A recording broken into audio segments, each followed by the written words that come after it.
një qeter përplashe e fortej, ka tronditur, ambientet e shtepisi si Big Brother, VIP Albania, duke e cuar tensionin mes banorëve në një nivel të rritë. Këtë herën e këndar të debatit kanike në gjulsa, kërët atë hequela në një situate ke kaluar kufiqte e një debatit të zakonshëm. Gjithë që ka nisi si një diskutim verbal, por situata u përshkallëzuar në thjerrje personale të rënda ndaj jueles duke prekur dinjitetin e saj. Fjalët e tilla kërcënojnë figurën e një kruazhe krijuan një klimat e tensionuar gjovete mes palëve, por në të gjithë shtepini. Reagimi i jueles ishte i menjëhershëm. Ajo u shfaq e lendur, por e vendosur për të mbrojtur karakterin e saj nga etiketimet. Atmosfera u elektrizua, derisa banorët e tjerë u përfshinin, disa duke mbajtur ani e disa duke tentuar të ndërhyjnë. Pyetja killën ishte: a ishte kjo një shpërthim i momentit, apo një strategji për të vendosur julen në një pozitë të vështirë? Pas përplasjes, shtëpia u nda. Disa theksohen se identiteti nuk duhet të tenohet, ndërsa të tjerë e killesuan si debatloje. Konfliktet të tilla lejnë pasoja.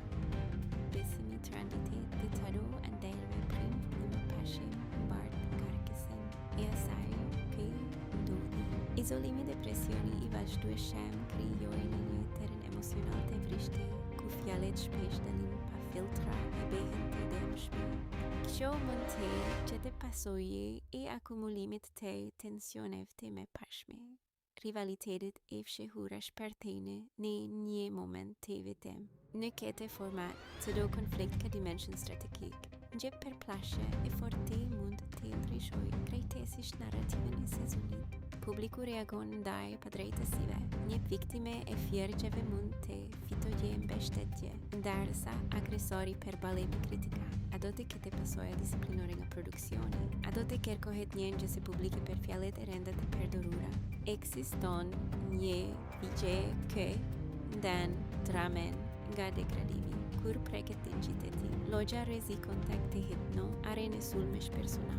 Per Julen, sfida është të përballojë situatën, ndërsa per Julsen dhe Gerten, sfida është të menaksojnë reagimin e publikut. Per publikun, kjo shërben si reflektim ai mënyrën si trajtohen konfliktet të si përdoret gjuha në momente tensioni.